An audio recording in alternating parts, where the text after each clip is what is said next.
Inquiétude à l'hôpital psychiatrique de Saint-Égrève. Quelques semaines après l'inauguration d'un bâtiment flambant neuf, l'agence régionale d'hospitalisation annonce la fermeture de 21 lits. Logique arithmétique ou réorganisation des moyens hospitaliers dans l'agglo. Aline Dotto, infirmière psychiatrique à Saint-Égrève, est dans la bulle.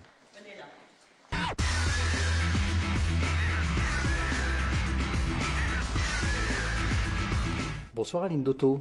Bonsoir. Donc vous êtes infirmière psychiatrique, vous êtes aussi la secrétaire du syndicat CGT de l'hôpital de Saint-Égrève. Ce matin, vous êtes allé déposer une pétition sur le bureau du président du Conseil général, entre autres, ou du Conseil d'administration. Donc vous parlez d'une suppression de 21 lits au centre hospitalier de Saint-Égrève. Ces 21 lits, ce chiffre, il sort d'où ? Alors ces 20 lits sortent d'une unité qu'on va fermer pour faire un hôpital de jour à la place. Donc ces 21 lits sont bien réels. En 2007, l'hôpital Sud a fermé 25 lits qui devaient réouvrir chez nous rapidement. Et aujourd'hui, non seulement on n'ouvre pas ces 25 lits, mais on nous ferme 21 lits supplémentaires, ce qui fait pour l'agglomération moins 46 lits en psychiatrie.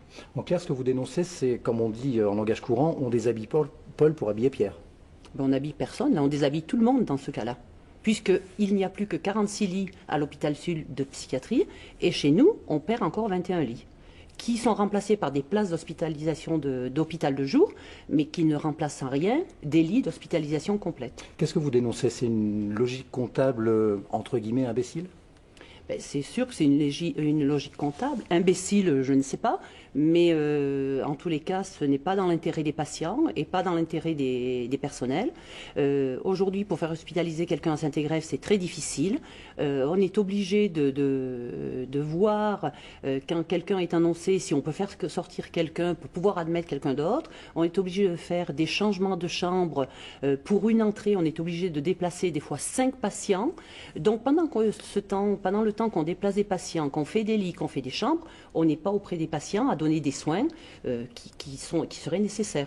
Alors quand on dit Saint-Égrève, on a toujours bien sûr en arrière-pensée cet événement tragique de novembre 2008 où l'un de vos résidents, de vos patients justement a malheureusement poignardé dans la rue à Grenoble un jeune passant. Est-ce que le fait qu'on vous supprime des lits, ça n'est pas un petit peu plus traumatisant pour vous par exemple? Le fait de supprimer du fait de cet événement, hein. Alors, le fait de supprimer des lits peut aggraver certaines situations, peut faire prendre du retard dans des prises en charge, et donc un patient mal soigné peut être dangereux. D'ailleurs, il est d'abord dangereux pour lui-même, un patient mal soigné, mais il peut être en effet un malade délirant, un malade schizophrène, peut, s'il n'est pas pris à temps, être très mal et être dangereux évidemment. Alors, une dernière chose, cette pétition, est-ce que vous avez le sentiment qu'elle va servir à quelque chose ? J'espère qu'elle va servir à quelque chose, notamment 430 signatures sur une pétition, c'est quand même pas mal. Les médecins sont signataires de cette pétition. Nous voulons à tout prix pouvoir travailler correctement.